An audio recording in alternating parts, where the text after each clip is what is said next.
시청자 여러분 안녕하십니까. 김종환의 K톡.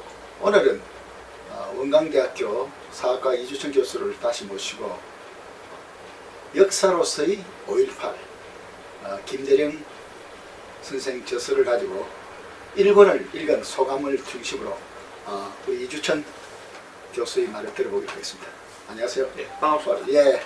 오늘 이 책 얼마 동안 읽으셨습니까? 네, 제가 이제 우선 일본을 읽었습니다. 이게 총 4권인데 좀 읽어보니까 지금까지 5.18의 의혹과 문제를 제기한 책의 어떤 완결판이라는 그 인상을 받았습니다. 지난번에 제가 지만한 박사 책을 4권 읽었었거든요. 네. 탈북자 이야기 읽었고 해서 읽었는데 또 네.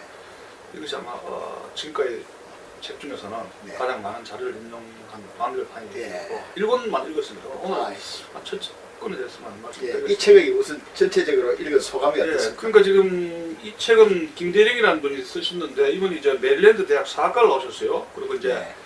박사를 신학 박사를 하셨는데 네. 아주 특이한 점이 원래 이제 필명이 그 역사학도입니다. 역사학도였는데 네. 8년 거의 10년 가까이 됩니다. 네. 5.18만 자기 홈페이지 구축해가지고 아하. 계속 사진이나 증거하고 네. 인터넷에서 아마 국내에서는 5.18 관계의 최고의 전문가로 알고 있고 지만원 박사도 아마 이 김대령의 이 홈페이지 보고 예. 많은 아이디어를 얻었다고 이렇게 생각하고 있습니다. 그리고 네. 이제 소감을 말씀드린다면 굉장히 그 문건을 방대한 문건을 인용하고 해독을 하고 한문맥 인용을 하고 있어요. 현장 물론 안 가봤지만은 네. 그래서 아마 이 이상의 책은 당분간 나오기 어렵지 않는가. 예. 또 특히 또 재미있는 게 예. 저쪽 세력들이 본래 5.18 그쪽에서 유네스코의 기록문화유산 예. 그걸 또 신청하면서 예. 거기 방대한 자료를 갖다 글쎄 이 김대령 책이 네. 유네스코로 보낸 그 문건을 예. 해석을 해가지고 예. 그 내용을 분석해서 예. 이것은 민주화 운동이라 하기에는 문제가 있다. 예. 예. 그 자체적으로 이제 조사를 한 겁니다. 참으로 예. 그건 어떻게 보면 하늘이 준 기회 같아요. 예. 네. 그러니까 항상 외국의 나세우기를 좋아하고 또 김대중의 퍼스널리티하고 참 비슷한데, 예. 하여튼 요번에 그 소중한 그런 기록에 착상해가지고 착안해가지고 한국에서 높이 평가합니다.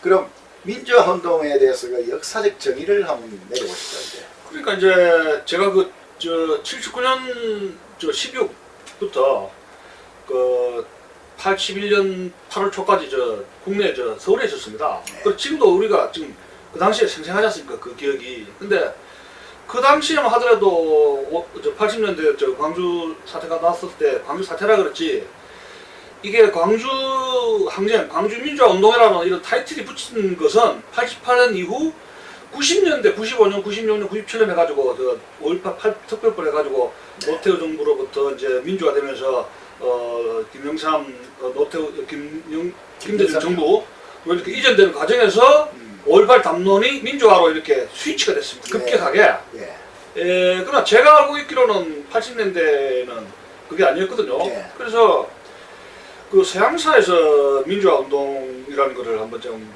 제가 서양사 공부를 했습니다. 왜냐하면 영어로 말하는 Movement for Democratization 아닙니까? 예. 민주화를 위한 운동입니다. 근데 이거는 운동이라는 거는 평화적인 그런 걸 예. 알고 있어요. 그러니까 말하자면 쉽게 말해서 1830년대에 참정권을 요구했던 노동자 참정권을 요구했던 차티스트 운동 영국에서 있었죠.